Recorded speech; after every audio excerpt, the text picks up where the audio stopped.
Good morning. Y'all are having so much fun talking with each other. But let's get started with our worship. I think that was a sun I saw outside this morning. I haven't seen one in a while, but maybe y'all can correct me if that's not right. But we welcome you today to Scots Kirk Presbyterian. I'm Herb Outlaut, one of the elders, and on behalf of Jim Mitchell, our pastor, and our session, I welcome those who are here and those who are watching online. We'd like to make a few announcements to start off with. Firstly, we're having a lunch here, or brunch, after the service. We'd like everybody to stay. Don't worry if you didn't bring any food. There's plenty here. And so that will give us more time to chat with everybody and catch up after the worship service.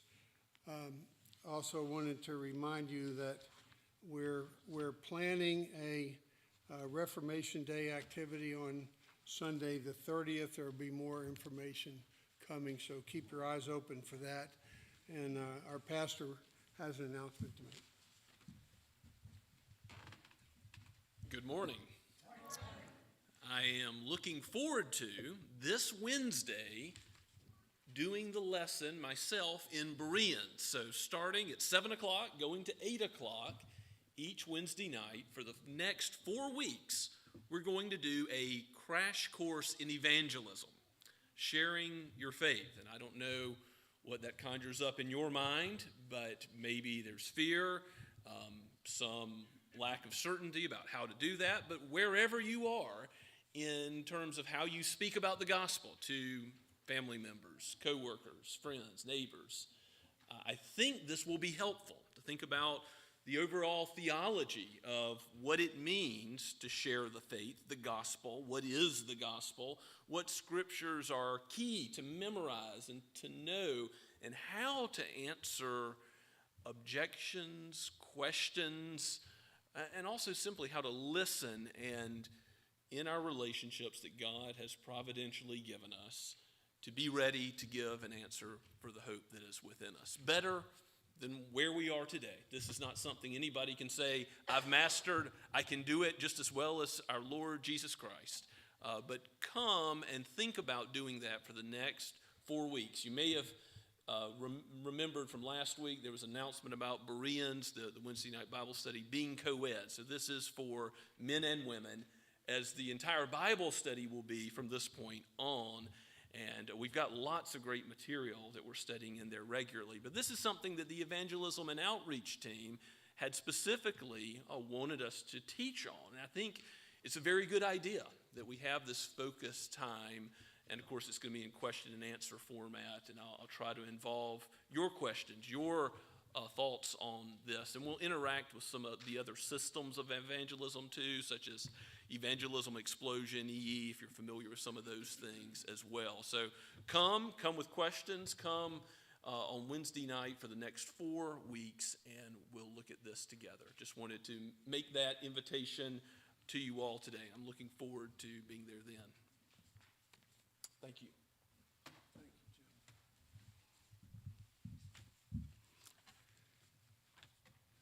In preparing our hearts for worship, the bulletin has a passage from Isaiah 53 that you may use to prepare your hearts, or however you wish. If you would like to have silent prayer, you can do that. But if you just take a few moments to prepare your hearts for worship.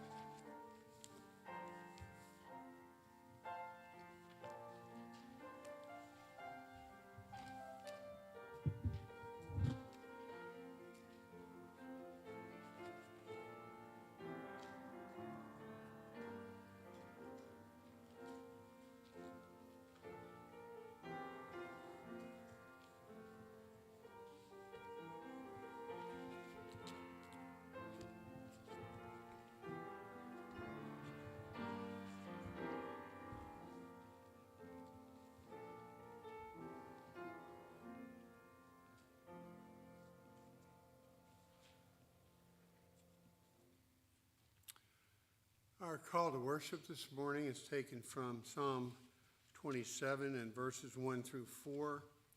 This is written by David. The Lord is my light and my salvation. Whom shall I fear? The Lord is the stronghold of my life. Of whom shall I be afraid?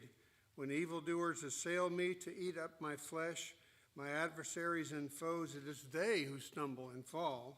Though an army encamp against me, my heart shall not fear. Though war arise against me, yet I will be confident.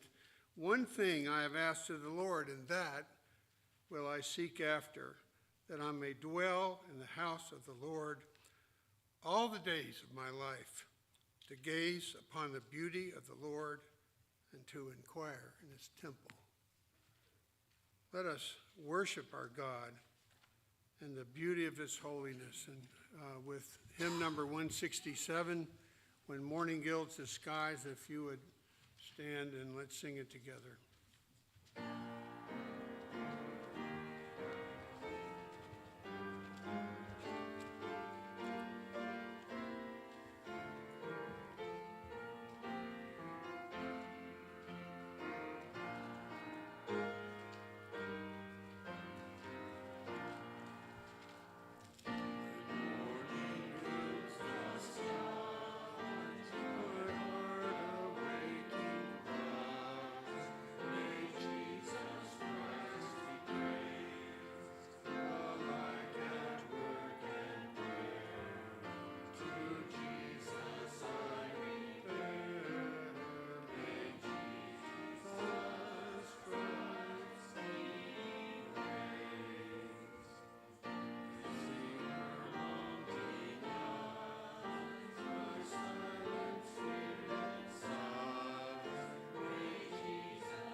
Let's pray. Lord Jesus Christ, we would offer you our praise, for you have created us and you sustain us. You lived a life free of sin in obedience to the Father, fulfilling all the law. While we are yet sinners, you died for us, and you took the punishment for our sins upon you, and you have given us your righteousness. Lord, we know that we do not deserve to receive your favor, and yet we look upon you with love and adoration because of this unmerited favor, the grace that you have given us in your great mercy. We pray that in your mercy you would grant us your Spirit today, that you would enliven our hearts, that we would sing to you with our hearts, that we would hear your word, and that it would be received into our hearts. We pray for the Holy Spirit to enliven our pastor today, that he would preach the word and it would be received. And we pray this in your precious name, Lord Jesus, you who taught your disciples to pray, saying, Our Father, who art in heaven, hallowed be thy name. Thy kingdom come, thy will be done, on earth as it is in heaven. Give us this day our daily bread, and forgive us our debts as we forgive our debtors. And lead us not into temptation, but deliver us from evil. For thine is the kingdom and the power and the glory forever. Amen. Please be seated.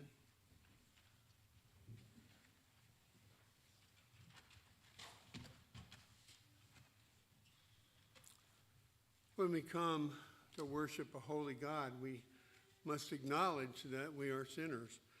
And our confession of sin today is adapted from Psalm 51. And let us read this aloud together. Have mercy on me, O God, according to your steadfast love. According to your abundant mercy, blot out my transgressions. Wash me thoroughly from my iniquity, and cleanse me from my sin.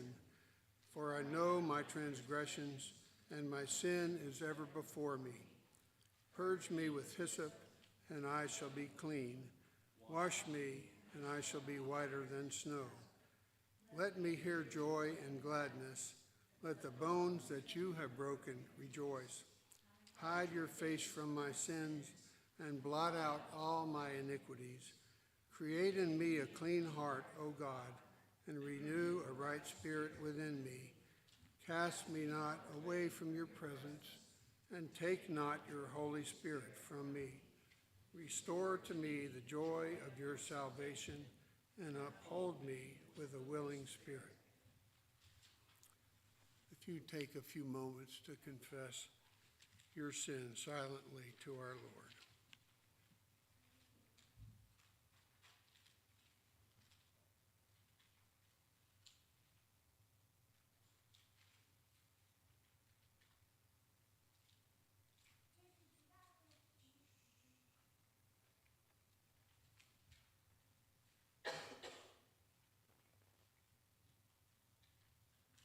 Amen. God's mercy is from everlasting to those who fear him. Our assurance of pardon is taken from 1 John 1, verses 6 through 9. If we say we have fellowship with him while we walk in darkness, we lie and do not practice the truth. But if we walk in the light as he is in the light, we have fellowship with one another. And the blood of Jesus, his Son, cleanses us from all sin. If we say we have no sin, we deceive ourselves, and the truth is not in us. If we confess our sins, he is faithful and just to forgive us our sins and to cleanse us from all unrighteousness. Amen and amen. Thank you, Jesus. Our confession of faith is from the Westminster Larger Catechism, question 49. If you would stand and let's read this.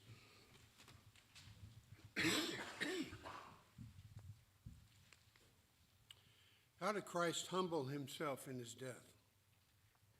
Christ humbled himself in his death, in that having been betrayed by Judas, forsaken by his disciples, scorned and rejected by the world, condemned by Pilate, and tormented by his persecutors, having also conflicted with the terrors of death and the powers of darkness, felt and borne the weight of God's wrath, he laid down his life an offering for sin, enduring the painful, shameful, and cursed death of the cross. Please be seated as Elder Reed comes forward with the children. Come up for the children's sermon.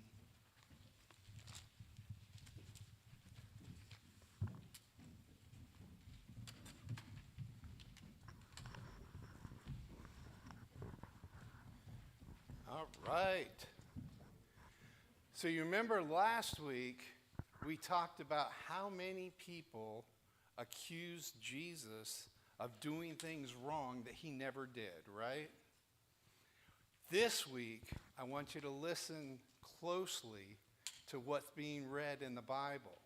It's going to talk about Jesus and them taking him to crucify him. He was so weak he couldn't even carry his cross, so they had this other man, Simon, carry the cross for him so that it could make it to the place where they were going to nail him to that cross and hang him on.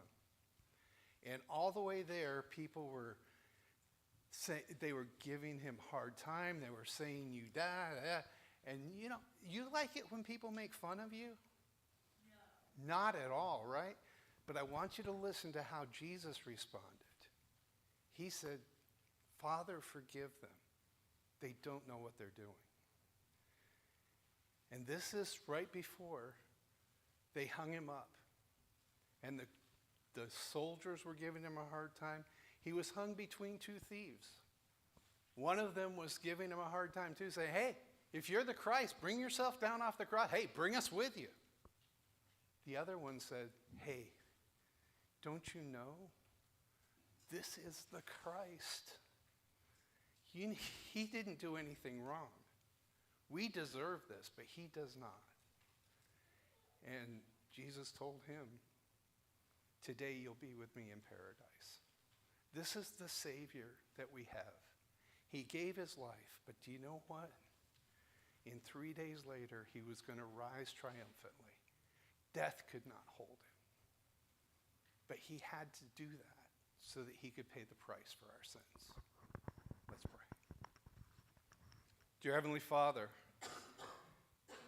we are so humbled that you would send your Son to die a horrible death, only to pay the price for the sins that we committed, not because of anything he did, but then to rise triumphantly and conquer death and to sit at your right hand. And we look so forward to when he comes again. In Jesus' name we pray. Amen.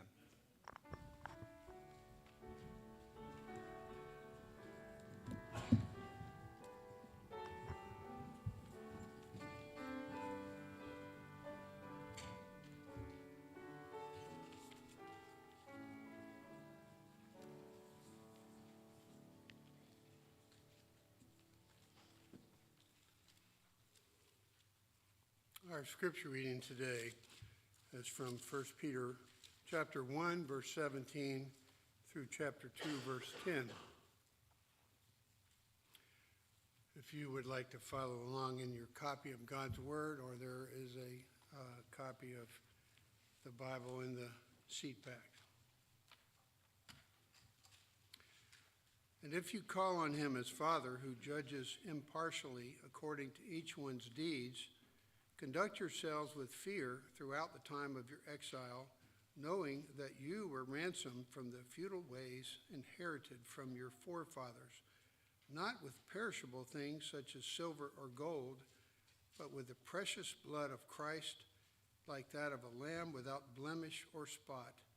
He was foreknown before the foundation of the world, but was made manifest in the last times for your sake, who through him are believers in God, who raised him from the dead and gave him glory, so that your faith and hope are in God.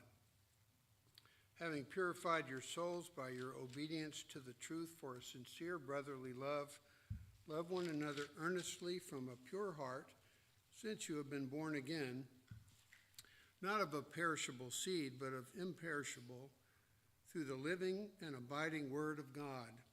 For all flesh is like grass, and all its glory like the flower of grass. The grass withers and the flower falls, but the word of the Lord remains forever. And this word is the good news that was preached to you. So put away all malice and all deceit and hypocrisy and envy and all slander.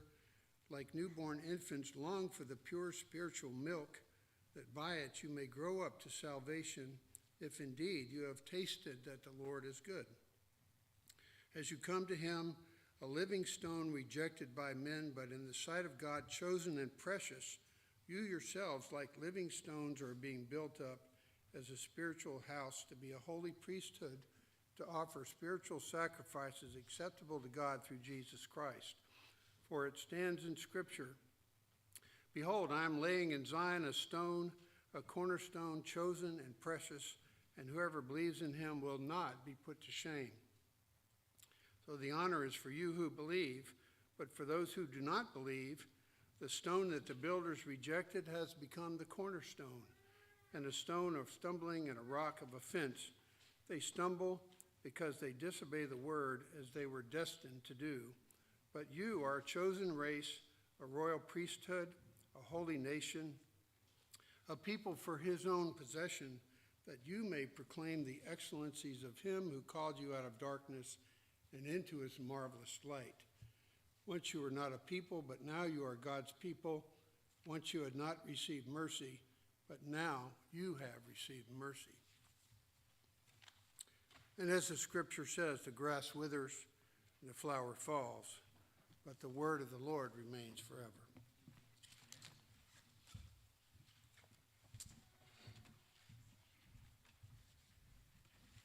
And let us go before our Lord in prayer.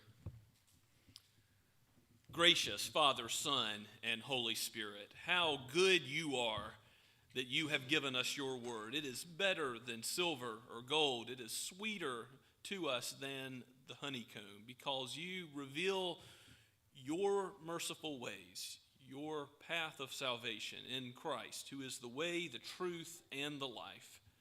And you have given us forgiveness, not based on anything we've done, but based on his perfect merit, his atoning death as the Lamb of God. We thank you, Lord, and ask for wisdom, for courage, for your aid by your Spirit in proclaiming this great gospel to others. Help us in our relationships with deeds of love and mercy, with hospitality, to show what it means to be loved by you, to have the forgiveness of sins, a hope that cannot fade, a inheritance that it is eternal, a city and a dwelling that is not made with hands but is imperishable. We thank you, Father, for giving us your word so that we would not only come to know Christ, but that we would grow in him. Give us growth in the grace and knowledge of the Lord. Help us, Lord, particularly help parents as they teach young ones. Help our Sunday school teachers, be their aid, and help these young ones who are seeking to learn the things of your word for the first time. Give them comprehension, and give them more than that, obedience to it, that they might taste and see that you are good, that you are great and deserving of all praise.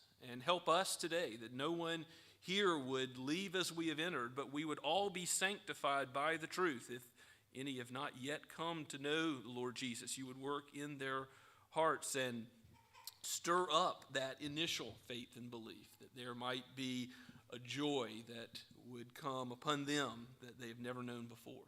And Lord, for your sheep, continue to build us up as a church together, knowing that this is not a calling you've just given to individuals, but you have put us together in a body. And I thank you for Scots Kirk, this body, for all the various gifts and talents that you have so generously bequeathed to us. Help us to use these things for the praise of your glorious grace. Lord, help us to care for one another, to love one another, that the watching world may see and come to know Christ through that love. Lord, we ask that you would give our elders and deacons wisdom in decisions that are made. Help us to be on the same page as it relates to doing your kingdom work. And Lord, we pray for all of the ministry teams as they continue to meet. give us wisdom as we all seek to do your will here at Scots Kirk, both in our formal ways and in our private lives that you've called us to. May we be a blessing to this community. We pray for all those who are gathered together, even as we are, to worship your name today and lift up those who preach the word. We think particularly of Pastor Ben Carver at Shem Creek, and ask your blessing upon that congregation. Continue to raise up leaders there. Bless that congregation with the gifts and talents that you need to shine forth in Mount Pleasant. We know, God, that you are good and you provide the gifting where you call. So also continue to raise up those who would serve the youth.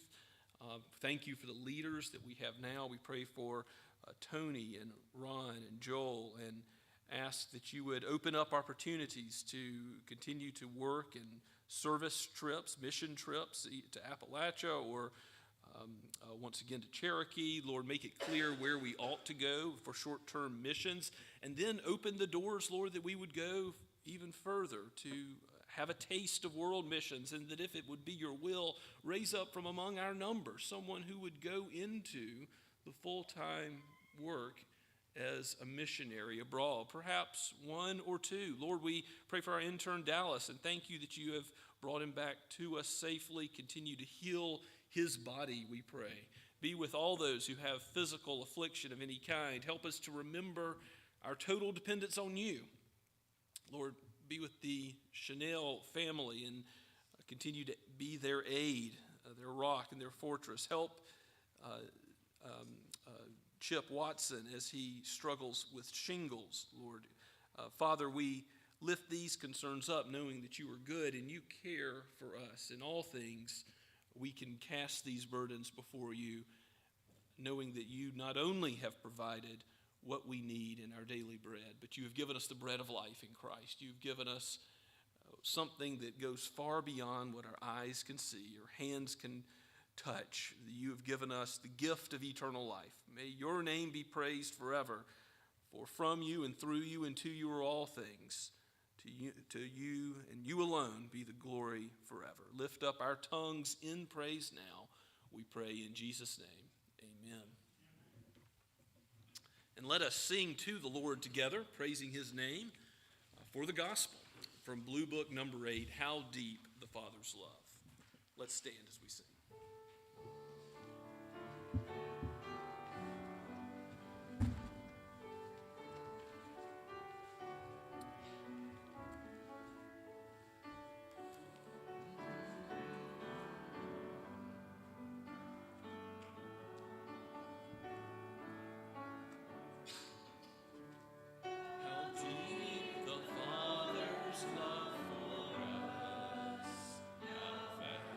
Beyond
Let us pray.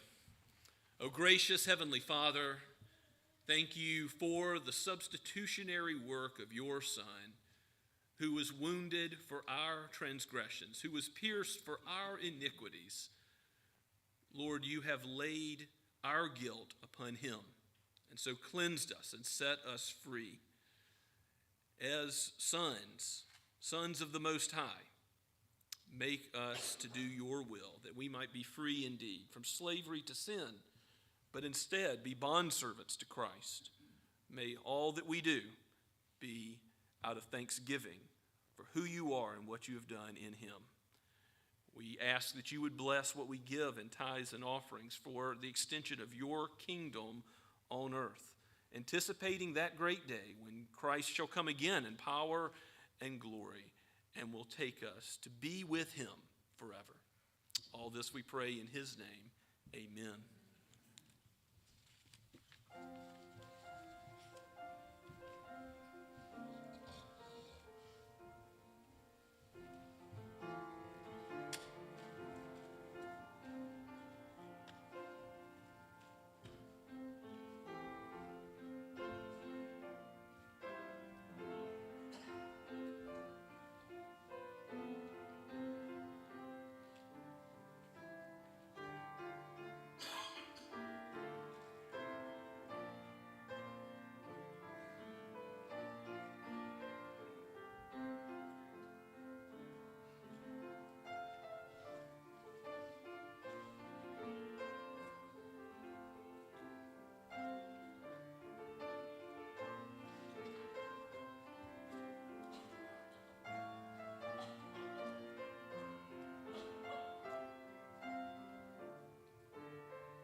Praise God from whom all blessings flow.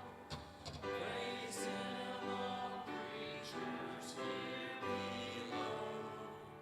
Praise him above, ye heavenly host.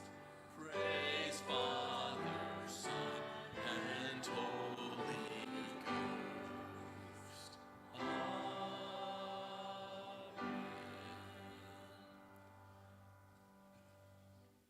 Please be seated and turn with me, if you will, in your Bible to Luke chapter 23, beginning at verse 26. We're right at the heart of the gospel, which is all driving to this point, the cross work of Christ, so that we might believe in him as the Messiah. Now, something before we read the text that's worth pointing out is that not all the Gospels say everything about what goes on, even with this central event of the cross. So I encourage you, you want a great Sabbath afternoon activity today that you can engage in, go and read through the 4 different Gospels and look at Matthew chapter 27 and Mark 15 and John 19 and compare the different aspects of what goes on here in this key event for our faith. And we're going to stick today mostly to the text of Luke. There is something you'll see in here that you don't see in any other gospel account. And that's that the 2 thieves were both reviling Christ. They were both mocking and joining in casting insults upon him. We read in Matthew and Mark. But only Luke shows us that one thief, after, engaging in that sinful activity, then comes to a new perspective as Christ himself brings about repentance and faith in his heart. And we're going to see, he even has, in his short amount of time he has left on the earth, as he suffers still an agonizing death on the cross beside Jesus, that he has fruit of a changed life. That he lives as a believer, as a Christian, and magnificently points to God's grace being at work in him, even in that short time. So let's give our attention to God's word. Again, we'll start at verse 26 and read on down to verse 43. This is penned by Luke, the physician, and breathed out by God himself, so that we might know Christ, the great physician of our souls. And as they, that is the Roman authorities, led him, Jesus, away, they seized one Simon of Cyrene, who was coming in from the country, and laid on him the cross to carry it behind Jesus. And there followed him a great multitude of the people and of women who were mourning and lamenting for him. But turning to them, Jesus said, "Daughters of Jerusalem, do not weep for me, but weep for yourselves and for your children. For behold, the days are coming when they will say, 'Blessed are the barren and the wombs that never bore and the breasts that never nursed.' Then they will begin to say to the mountains, 'Fall on us,' and to the hills, 'Cover us.' For if they do these things when the wood is green, what will happen when it is dry?" Two others who were criminals were led away to be put to death with him. And when they came to the place that is called the Skull, where they crucified him, and the criminals, one on his right and one on his left, and Jesus said, "Father, forgive them, for they know not what they do." And they cast lots to divide his garments. And the people stood by watching. But the rulers scoffed at him, saying, "He saved others, let him save himself, if he is the Christ of God, his chosen one." And the soldiers also mocked him, coming up and offering him sour wine, and saying, "If you are the king of the Jews, save yourself." So there was also an inscription over him, "This is the King of the Jews." One of the criminals who were hanged railed at him, saying, "Are you not the Christ? Save yourself and us." But the other rebuked him, saying, "Do you not fear God, since you are under the same sentence of condemnation? And we indeed justly, for we are receiving the due reward of our deeds. But this man has done nothing wrong." And he said, "Jesus, remember me when you come into your kingdom." And he said to him, "Truly, I say to you, today you will be with me in paradise." Amen. Let us ask for God's help. O Lord Jesus, help us to understand the heart of what you have done by redeeming us, by dying a cursed death on the tree at Golgotha, the place of the skull, Calvary. Help us to understand that you who have done nothing wrong did this for the forgiveness of our sins, that we might embrace you and your kingdom and have that same confidence that though we are vile offenders, justly deserving death, that we will be with you in paradise. The moment our lives end or when you come again, we will go into your blessed presence forever. May that be the hope of everyone in the hearing of this message. And, O Lord, strengthen us to follow you until that day. We pray in your blessed name. Amen. The crucifixion of Christ was a time where we know he suffered intolerable pain. It was the worst of all the forms of death that the Roman state could dole out. And yet what we have recorded by Luke is not a detailed list of the physical, material suffering that Jesus went through in his body. In fact, he simply says, "And they crucified him." As we read through this account, we see something of the physical pain. Simon of Cyrene had to carry the cross beam behind Jesus so that he could make it to the place of crucifixion, which, by the way, goes by those three names: the place of the skull, Golgotha, Aramaic, or Calvary, coming from the Latin word. You may be familiar with them all, but it's outside the camp. It's a place where, even as the law spoke of one being hanged on a tree and being accursed, This was the kind of death the Jewish leaders wanted Jesus to die because they wanted it to be obvious he was not the Messiah. He was cursed of God. Even though Deuteronomy, if you look back at Deuteronomy 21, verses 22 and 23, it's referring to a dead body, someone who's already died, most likely being hanged outside on a tree, and how that would be evidence of God's curse. How much more would a living person being hanged on a tree been presented as a curse to all who were watching? So even though you've got the signs spiritually of God's law and the physical torment of the cross put together in this shameful death with criminals on his right and the left, and we hear from their own mouths they are guilty of their crimes. This isn't a case where they're proclaiming their own innocence, but the repentant thief says, look, we both know we deserve death for what we've done. And even though all of this guilt and shame was attached to the cross, it's not the worst thing that happened that day. What Jesus did was that he suffered the wrath of God for our sins. He who did nothing wrong, as Luke wants to see again and again, is being held to the account of a sinner who was supposed to be cursed. We were.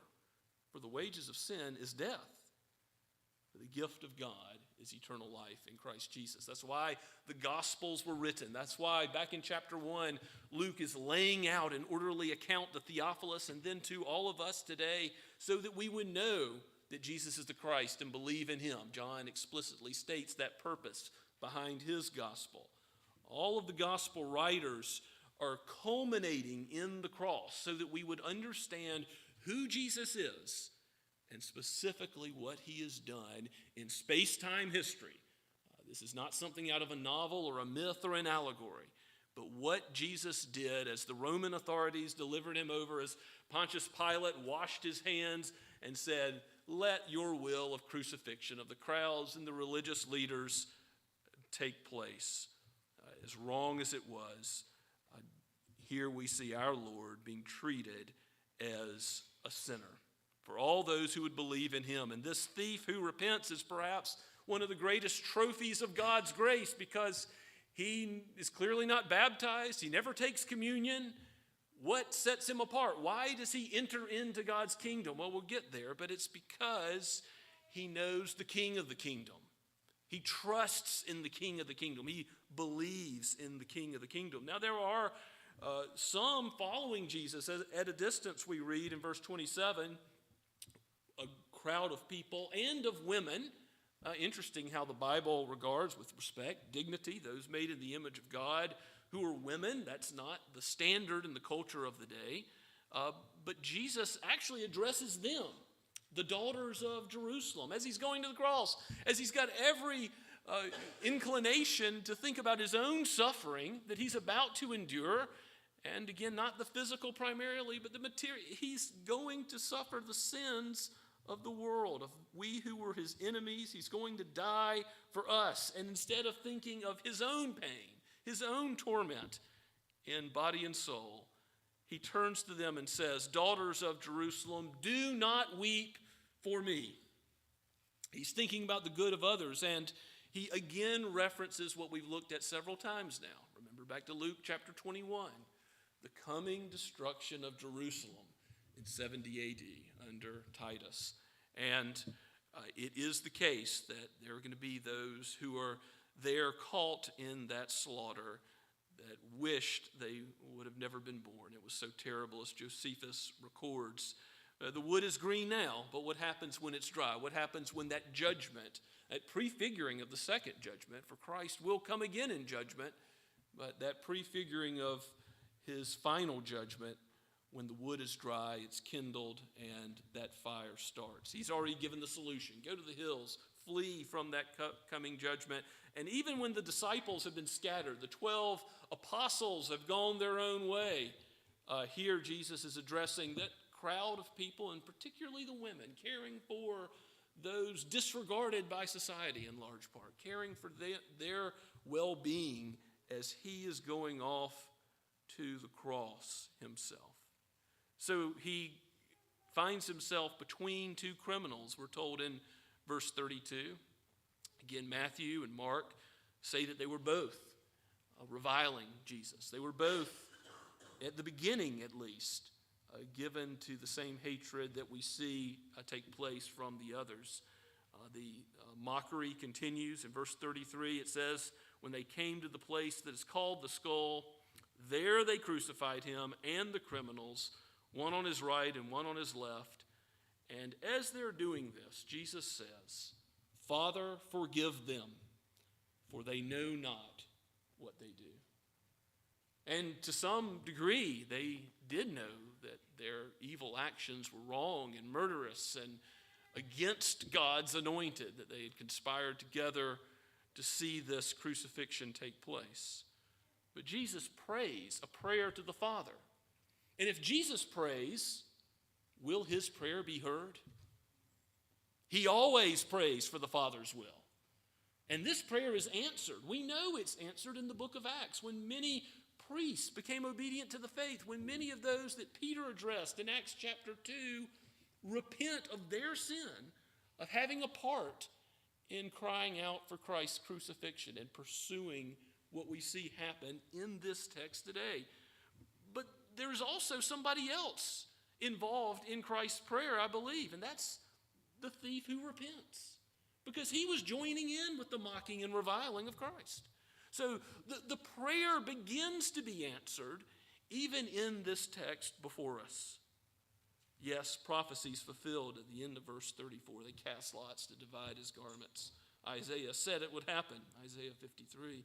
The people stood by watching, but the rulers scoffed at him, saying, he saved others, but himself he cannot save. Let him save himself if he is the Christ of God, the chosen one.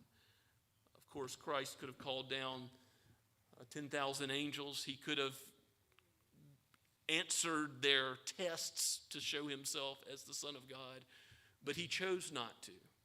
He chose to love us enough to go through this cup of judgment and drink it to the dregs for our sake. Instead of defend himself, he, like a sheep before its shearers, remained silent. He asked for the forgiveness of his enemies. Even as the scoffing continued, the soldiers mock him. They offer him sour wine, and they reference the sign Pilate has put over his head, the King of the Jews. And in the other Gospels you read that the chief priest wanted it to say, he said, I'm the King of the Jews. But Pilate says, what I've written, I've written. And of course, even the mockery about Jesus being the chosen one, the Messiah, the King of the Jews, even the mockery bears witness to the truth, because Jesus is indeed the King. And it happens not of just the Jews, but of the whole world. He was there in Genesis chapter 1. He said, let there be light, and there was light. Jesus was the Word, and the Word was in the fullness of time made flesh and dwelt among us. But Jesus was there with God the Father and the Son and the Spirit together in creation. And Jesus himself, being the Son of God, he knew from eternity past that he would choose some to set his predestinating love upon and draw them to himself. Ephesians chapter 1 talks about how God's love is before the foundation of the world, and that in the fullness of time, he does that work by the Spirit's power of calling men and women, boys and girls, even those who are evil sinners like this thief on the cross, to believe. And one day Jesus will return in judgment, because it's not only the world he created and sustains, he holds together every molecule, but it's the world he will one day judge in righteousness. And we know this is given to the Son to sit in judgment on the last day. And what will we say, to use that evangelism explosion question, if God were to call us before his throne? What would help us to enter into his heaven? What would be our hope? What would we latch on to? Certainly it can be nothing in our own lives, nothing that we've done, no good work, but only Christ. Simply to the cross we cling. And because of his righteousness, because of his atonement, we have everlasting life. We can know with the same assurance the thief got from Jesus' own lips. We say, Lord, remember me. Today you will be with me in paradise. We can know that when our eyes shut in death, we will be with our Savior. And what a marvelous confession that is, that Jesus has a kingdom. His kingdom is coming one day in its fullness, in that consummation. But to know from Jesus that we're his and he is ours. And yes, one day we look forward to the resurrection of the dead, that final state we will all be in as God remakes the new heavens and new earth and sin is vanquished. And Revelation tells us of that in Revelation chapter 21. But until that day comes, there is an intermediate state, the theologians call it. Well, what's intermediate about it? It's before Jesus comes again. What happens to the souls of believers when they die? Well, the Apostle Paul says it also. Absent from the body, present with the Lord. We can know with certainty from our Lord's own lips that he has conquered death and what he did on the cross. And of course, showing that by his resurrection, that the power of death is broken. We can know that just like this thief, we have no assurances in this life. We may still suffer agony here in this fallen world as he still suffered and died. But we can know that soon and very soon we will be with our Savior. We will be with him now and forever. What comfort this has always brought God's people. Now, why did God change one thief's heart and not the other? We ultimately don't know. What did he use to do that? We suspect, again, I think that Christ had just prayed for the Father to draw those to himself that were currently opposed to him, and this thief is numbered amongst them. But ultimately, we don't know why God's predestinating love is set on some and not others. When Paul contemplates that in Romans chapter 9, what does he say? What do you have the right to ask that question? Can the pot ask the potter, why has he done something where he sets aside one vessel for noble use, one vessel of mercy and another for wrath? And part of evangelism is we don't know who God has called, whom God will change. Part of God's sovereignty in evangelism is we don't know how our words, reflecting the words of the gospel, pointing to Christ, pointing to the cross, we don't know how God may be pleased to use that, to turn someone's whole life upside down. And that's just what it did for this thief. If you look back to his words, you'll see the evidence that he was indeed a changed person. Don't let anybody ever tell you, oh, there was no sanctification process in his life, because there was. He was sanctified. Not only was he justified, you'll be with Christ in paradise based on Christ's work, but he was also sanctified. He changed how he lived in those remaining hours. He says to the Lord, to the other thief, first of all rebuking him, do you not fear God? He's concerned about the fear of God. And it turns out he's concerned about the other man's soul, since you were under the same sentence of condemnation. And we indeed justly, for we're receiving the due reward of our deeds. But this man has done nothing wrong. He's testifying to who Jesus is and who we are. He's saying, you're a sinner too. You need a Savior. Part of getting the courage to share the gospel with our neighbors, with our coworkers, is realizing that if God has given you such a valuable gift, some treasure that is beyond any treasure in this world, what right do we have to keep that to ourselves? That we would not love others enough to speak it, to try to speak it, to mumble it, to begin to work at the process of speaking the gospel, of speaking the worldview as God gives it to us in the Scripture to people who don't know the Creator, the Sustainer, the Judge, the Savior. This is what happened to the thief who repented. He is already doing evangelism, concerned about the soul of another evil man just like him. And sometimes you'll have people say to you, I think I'm too evil to be saved by Jesus. You don't know what I've done in my life. I've gone too far. I've repeated sinful habits and lifestyles too many times. I'm hardened. But what are they forgetting? The mighty right arm of God. To not only forgive, but to change. Here was a thief. This was a career criminal. And God has changed him. And God is using him for his kingdom purposes. God will do things that amaze mankind. Impossible with man, but possible with God. Just as he changed Saul of Tarsus into the Apostle Paul. Here he works through this great trophy of grace, using the evil actions of men to show his mighty power and salvation. And if you've ever thought to yourself, Lord, I have sinned in a way that's too grievous. I've sinned in a way that has offended your holy law too deeply to receive forgiveness for it. Oh, brother or sister, put away that thought because of the mighty forgiveness found at the cross. It's the place of death, of wrath bearing for our Savior, but it is the place of forgiveness and freedom and life for us. I have a quote from J.C. Ryle, who has an excellent meditation on this passage at the bottom of your outline. And I want to read that to you, to think about this thief as he was saved, as he was assured by Jesus of paradise, bliss, with his presence forever.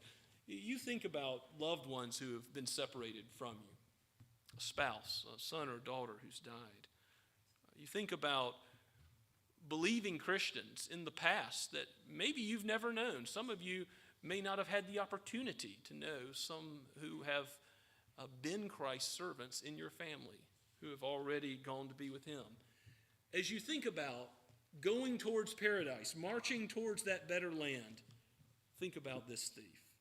Ryle says, the time when the thief was saved was the hour of our Lord's greatest weakness. He was in agony on the cross.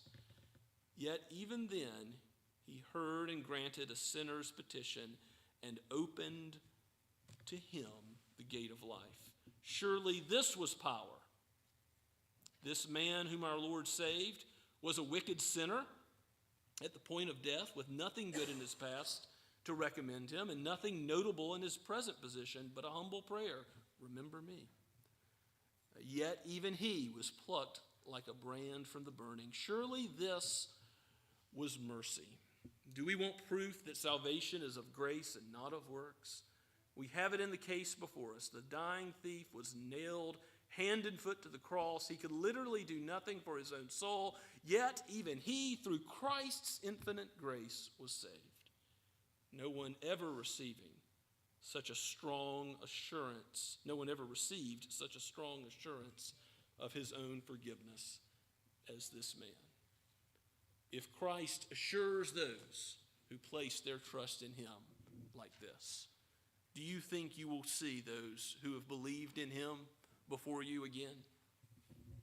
You will behold their face.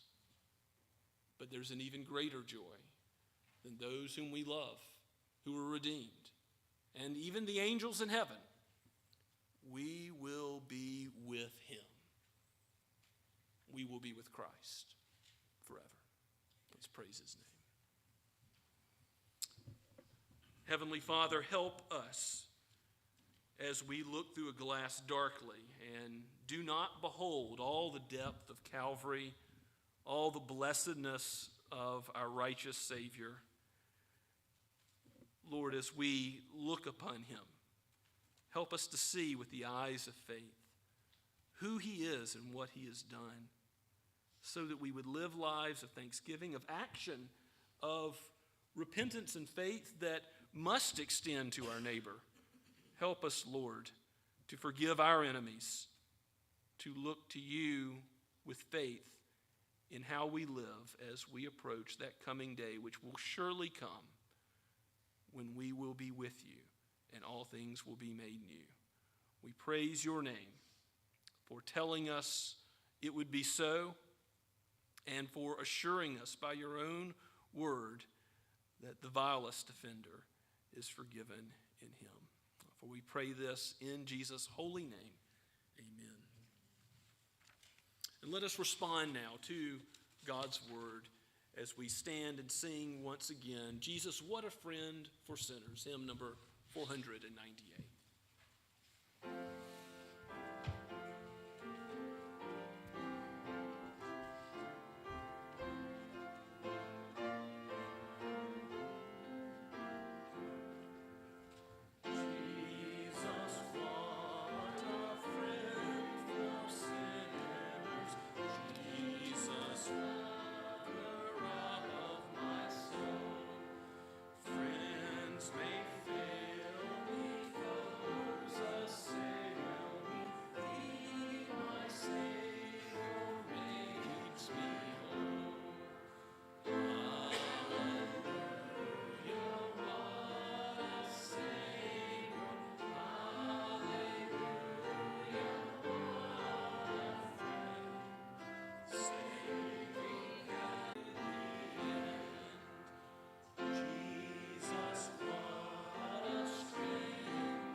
Before I give the benediction, just a reminder, once again, we'd love to have you all join us for the fellowship lunch immediately following worship if you're able. Now, go with the blessing of God. May the grace of the Lord Jesus Christ, the love of God the Father, and the fellowship of the Holy Spirit be with you now and forever. Amen.